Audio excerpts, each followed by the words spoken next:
Teen allegedly shouted profanities at Watertown High School resource officer, ladies and gentlemen.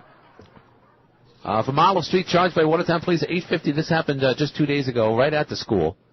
Disorderly conduct after a confrontation with the Watertown High School resource, Mr. John Montroys. Is accused of ignoring police orders to stop yelling and then stated, then with an explicative, arrest me, Montroys, arrest me. And obviously that's not the thing to say to the resource officer at any given school, or for that matter, any man or woman of authority. But in this case, we're talking about a high school student. I mean, it doesn't give his age here, but let's assume he's maybe 15, 16, 17 years old. He's arrested. Does that mean he's being treated as an adult, Eric? How old is he? It doesn't say. It just says it happened right there at the school. Disorderly conduct, I mean... Yeah, I'll go to city court because disorderly conduct's not a crime. That's a waste of judicial resources. Montroy should have beat him up. Shouldn't have charged But him. he can't do that. No, Montroy can't do that. In fairness to Montroy, Montroy is a good man. Yeah. But it's just stupid. I mean, do you think it's ridiculous? That guy should just quit school and start working. Yeah, well, pretty much. I mean, at this point, getting, I mean, if the guy doesn't want to learn. Yeah. And that's not where society is. We're not much different in terms of age, Eric. But this. I mean, you went to IHC, is that correct? Yes. This stuff didn't happen in IHC, and it didn't happen in Watertown. Did it? No way. Yeah, no way. Right. No way. What is it with the bad guys in Watertown High behaved during school? Yeah. The fights were somewhere else, yeah. off property. Even the bad guys, right. It would look like something from Nick at Night. Right. Like a Donna Reed show. Yeah, right. Okay. Right. Quiet Boys.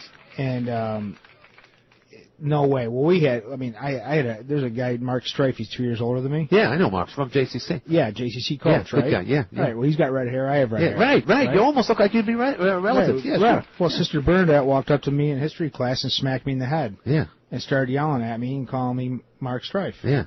Well, what did Mark do to deserve a slap in the head? Did you ever? A lot. Yeah. Oh, really? Yeah. He seems like an angel. Yeah, no, he's not an angel, but Well, he's an angel by now. He yeah. Stab people at Mini Mart and stuff. He just, Okay, so let me tough ask. Guy from the north side, but good guy, great guy. You were at IHC, and I'm going to assume that was sometime in the early mid '80s, somewhere thereabouts. I graduated in '85, okay. And believe me, nothing like the. I mean, the bad guy, what we call our crazy guys. Right. No way. And we had Father O'Quine. The trains ran on time. Yeah, right. It was like Mussolini. Italy, Italy in the 30s. So there'd be one weird fight maybe a year in the cafeteria, and it was just solved so fast. Right. And it was if you don't, you pay or play or get out. Let me ask the question though. You find out. I mean, obviously your child is you have a young boy. Is that correct? I have a young girl. Young girl. Sorry. And let's just say when it's hard to explain because girls don't get hit in any consequence, and rightfully so. But let's just say your son comes home at the same age. Sister Conchetta slapped me across the head. What's your reaction to that? I'd say, you think that's my biggest problem of the day, and I'd smack him again. I have to go to Carthage. I have to go to Carthage for night court. I have to go to the jail at 8 o'clock in the morning. Right. And deal with people. I mean, are you kidding me? Yeah. That would not. So in this be a solved problem. And I'm not suggesting that still occurs in any school, especially IHC. No, it doesn't. And it doesn't. Watered down. It's watered clear. down. Yeah. I'm sorry. Yeah. No. Yeah. But you're saying because feminized. Yeah. Well, politically correct, right? I mean, that's what our maybe children not are quite resources. At IHC. I mean, I can't really criticize because I haven't, and I coached Little League lacrosse, I guess, or junior high lacrosse there. 6 years ago. So IHC is still sort of a holdout, but but no, it's not the same thing. There's there was no. You don't have a police officer walking through the hallways of IHC. You didn't need one. Yeah, right. Didn't need one. The parents supported the people. So why is it that you'd be terrified to tell your parents that? Right. In an altercation. You know who told me that was Coach Waddell. He used to be the coach there at Watertown High back in the 50s and 60s for the for the football team. And I did a history thing, and that was done in conjunction. Chuck Waddell, right? Chuck Waddell, exactly. And he had that when I saw pictures of him, he had the brush cut and so forth. The typical. Yeah, he was a tough guy. I didn't know him, but yeah. And but the one thing that really fascinated about what Coach Waddell told me was that it wasn't so much getting in trouble with the school teacher. It was when the school teacher or principal told your father about what you did in school. Right. That's what put the fear inside, in the head of the kids.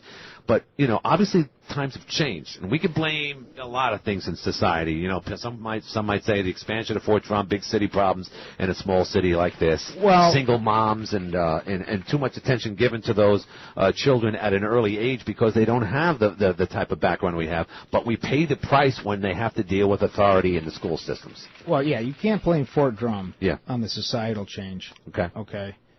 You can blame Fort Drum to a certain extent. Yeah. You can blame Fort Drum maybe for State Street. Mm-hmm. You can't blame Fort Drum for what happened in the Bay. Okay. And that's going to happen. That's kind of like Hicks Gone Wild, Right. Girls Gone Wild. Yeah, sure. I mean, something weird's going to happen every 5 years. Right, okay? right. So it's not. Right. You can't be like, oh, this is. Yeah. There was crazy stuff that happened. 500 years ago. Sure. So. Sure. You can't blame Fort Drum for everything. You can blame Fort Drum for some things, but it's a double-edged sword too. Fort Drum. Yeah. Kind of is the economy. So where do you go? No, it is the economy. It's the. But no, I mean, no, high school's changed. There would be no. I mean, I'm just trying to think back of the guys that were the sort of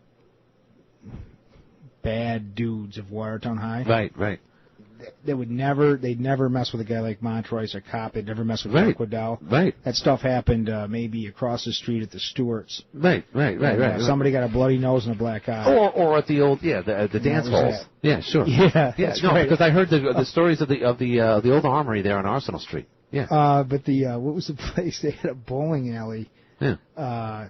Everybody went to they call it the Lions Lounge, which is Brunswick's Lane. Up there and out of Washington Street? Yeah. I heard it was then we had a dance club next to it. 2010 was the name of it instead of 2001 in Space. It was taken from the Saturday Night Fever type.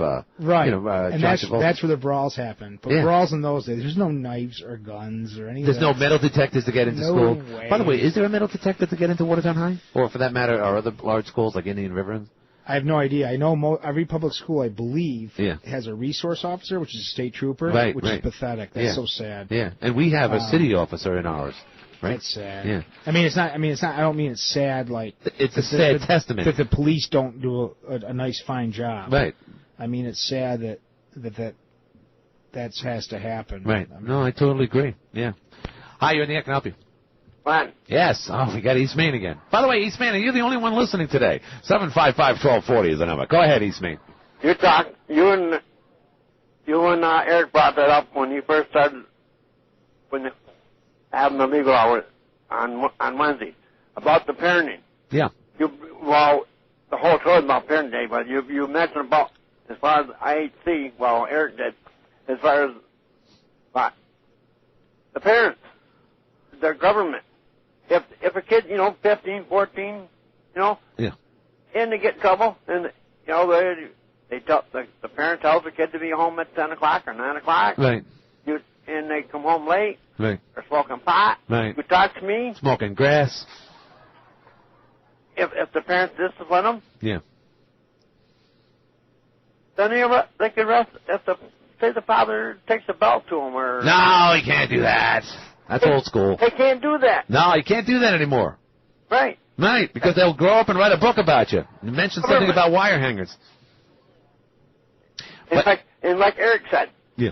And you said. Yeah. If you've done something bad in school. Yeah. Or walking home from school, or walking to school. Sure.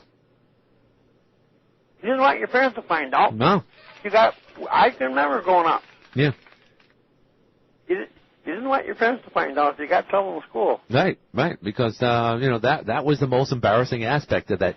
You screwed up in school, either your grades or you wrote your mom's name on a failing score, and you thought you were going to get away with it, and then the school teacher tells your mom about that. That's just embarrassing. But today, things have changed. I'm not saying entirely. I know there's a lot of great kids out there that care about their grades, that care about authority. But I can't remember a time that I would read a story about how some kid talked back at a police officer in the school and being arrested by the city court system. I've never seen that before. Not until the last 10 years or so. But right. Yeah. The ones, whether they're broken home or not, they know when how far they can push the button. No, I understand. Thanks, but I got a hard break here, my friend. I got to get out of this, East Main. I'll talk to you in a bit. All right, let's get into a break right now and hear from our friends over there at the Apollo Restaurant and Allen's Liquors here.